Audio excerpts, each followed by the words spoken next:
نفعت الذكرى سيذكر من يخشى الحمد لله نحمده ونستعينه ونستغفره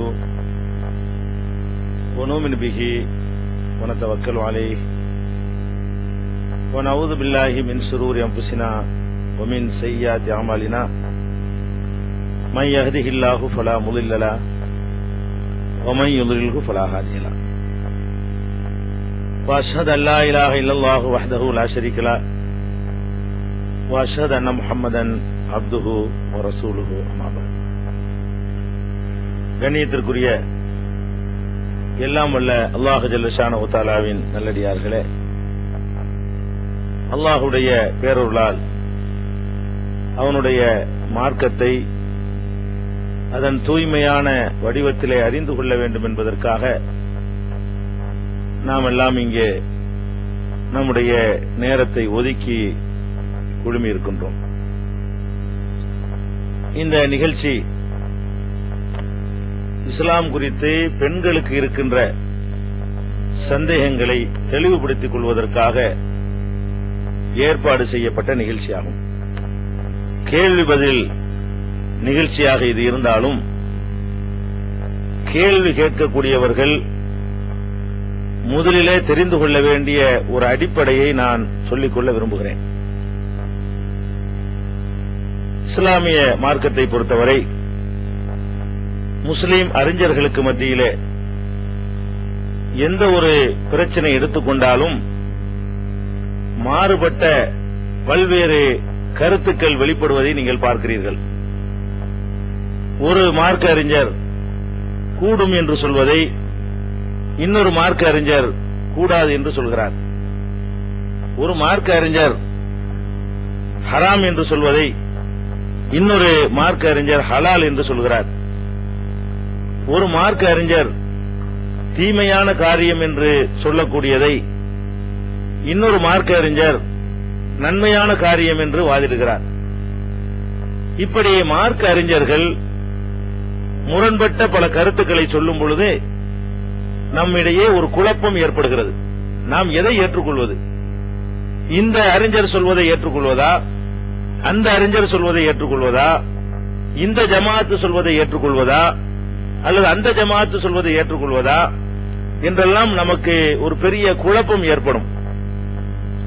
இந்த குழப்பத்திற்கு என்ன தீர்வு, எப்படி எடுத்துக்கொள்ள வேண்டும் என்றால், இந்த குழப்பத்திற்கு தேவையில்லாத வகையிலே திருமறை குர்ஆன் உங்களுக்கு தெளிவான ஒரு பதிலை தருகிறது. என்ன பதில் என்று சொன்னால், நீங்கள் எந்த ஒரு கேள்வியை கேட்பதாக இருந்தாலும், எந்த ஒரு கேள்விக்கான விடையை ஏற்றுக்கொள்வதாக இருந்தாலும், அதை வாழ்க்கையிலே கடைபிடிப்பதாக இருந்தாலும், அதற்கு ஒரு அளவுகோலை அல்லாஹ் ரப்புல் ஆலமீன் உங்கள் மத்தியிலே வைக்கிறான். அந்த அளவுகோலுக்கு உட்பட்ட ஒருவருடைய சொல்லை ஏற்றுக்கொண்டால் மாத்திரம்தான் மறுமையிலே வெற்றி பெற முடியும். அந்த அளவுகோலை மீறிய செய்திகளை யார் சொன்னாலும், எவ்வளவு பெரிய மேதைகள் சொன்னாலும் அதை நாம் நம்பி ஏற்றுக்கொண்டோம் என்று சொன்னால் மறுமையில் தோல்வியைத்தான் தழுவ வேண்டியிருக்கும் என்று அல்லாஹ் சொல்கிறான். அது என்ன அளவுகோல் என்றால், மறுமையில் நாளை நடக்கிற ஒரு சம்பவத்தை இன்றைக்கே அல்லாஹ் திருமறை குர்ஆனிலே நமக்கு சொல்லி காட்டுகிறான். அந்த சம்பவத்திலிருந்து அளவுகோலை புரிந்து கொள்ள முடியும். அது என்ன சம்பவம் என்றால், யௌம துகல்லபு உஜூஹுஹும் பின்னார், சிலருடைய முகங்களை நரகத்தில் போட்டு புரட்டப்படும் அல்லாஹ் சொல்கிறான். நரகத்தில் கொண்டு போய் சில முகங்களை அல்லாஹ் புரட்டுவானா. புரட்டப்படக்கூடிய நேரத்தில் அவங்க எல்லாம் சொல்லுவாங்களாம், யா லைத்தனா அத்தான அல்லாஹ வஅத்தான ரசூலா, அல்லாஹ் சொன்னதை நாங்கள் கேட்டிருக்க வேண்டுமே, அல்லாஹ்வுடைய ரசூல் சொன்னதை கேட்டிருக்க வேண்டுமே, கேட்காம போயிட்டோமே. இன்னா அத்தானா சாதத்தனா ஒக்குபரானா, எங்களுடைய தலைவர்கள் பேச்சை கேட்டோமே, எங்களுடைய பெரியார்களுடைய பேச்சை கேட்டோமே, ஃபஅலல்லுன சபீலா, எங்களை எல்லாம் அவர்கள் வழிகெடுத்து விட்டார்களே என்று புலம்புவார்களாம். நரகத்தில் போடப்பட்ட உடனே அவங்களுக்கு தெரிந்து விடுகிறது, நம்ம ஏன் நரகத்தில் போடப்பட்டோம். நரகத்தில் ஒதுக்கி போட்ட உடனே விளங்கிறவனுக்கு நம்ம இதுக்குத்தான் நரகத்துக்கு வந்திருக்கிறோம். எதுக்கு வந்திருக்கிறோம் நரகத்துக்கு? அல்லாஹ் சொன்னான் என்று சொன்னால் அதை கேட்டிருக்க வேண்டும். அல்லாஹ்வுடைய ரசூல் சொன்னாங்க என்று சொன்னால் நம்ம கேட்டிருக்க வேண்டும். அதை விட்டு விட்டு பெரியார்கள் சொன்னார்கள், உலமாக்கள் சொன்னார்கள், அறிஞர்கள் சொன்னார்கள், மகான்கள் சொன்னார்கள், சிந்தனையாளர்கள் சொன்னார்கள், அறிவாளிகள் சொன்னார்கள், இப்படியெல்லாம் நம்ம கேட்டுக்கொண்டு போனோம்னு சொன்னா அதனாலதான் இங்க வந்து விழுந்து கிடக்கிறோம், நரகத்துல கிடக்கிறோம் என்று நரகத்துல போடப்பட்ட பிறகு புலம்புவார்களாம். அதை எதுக்கு அல்லாஹ் இப்பவே சொல்லி தர்றான்? அந்த புலம்பக்கூடியவர்களாக நம்ம இருக்கக்கூடாதுங்கிறதுக்காகத்தான். எதுக்கு நாளைக்கு நடக்கக்கூடிய இந்த சம்பவத்தை அல்லாஹ் எதுக்கு சொல்றான்னு கேட்டா, இந்த மாதிரி புலம்புற லிஸ்டுக்கு நீங்க வந்துடாதீங்க. அல்லாஹ் சொன்னானா ரசூல் சொன்னாங்களா, இந்த ரெண்டோட நின்று கொள்ளுங்கள் என்று அல்லாஹ் சொல்லி காட்டுகிறான். அது மாத்திரம் இல்ல, அந்த நரகத்துல கிடந்த உடனே அவன் நினைச்சு பார்ப்பான், இதுக்கெல்லாம் யாரு காரணம்? இந்த அஜர்த்து தான் காரணம், இந்த ஆலிம்ஷா தான் காரணம், இந்த மௌலானா தான் காரணம், இந்த ஷேக் தான் காரணம், இவங்க தான் இப்படி சொன்னாங்க அப்படின்னு கோபம் வந்தவன் என்ன செய்வானா, ரப்பனா ஆத்திஹிம் லஃபைன் மினல் அஸாப், யா அல்லாஹ் இவங்களுக்கெல்லாம் 2 மடங்கு வேதனையை கொடுத்துரு. எங்களுக்கு நரகம்னு நீ முடிவு பண்ணிவிட்ட, பரவாயில்ல, எங்களை கெடுத்த இவர்களுக்கு என்ன பண்ணிரு, 2 மடங்கு வேதனையை கொடுப்பாயாக.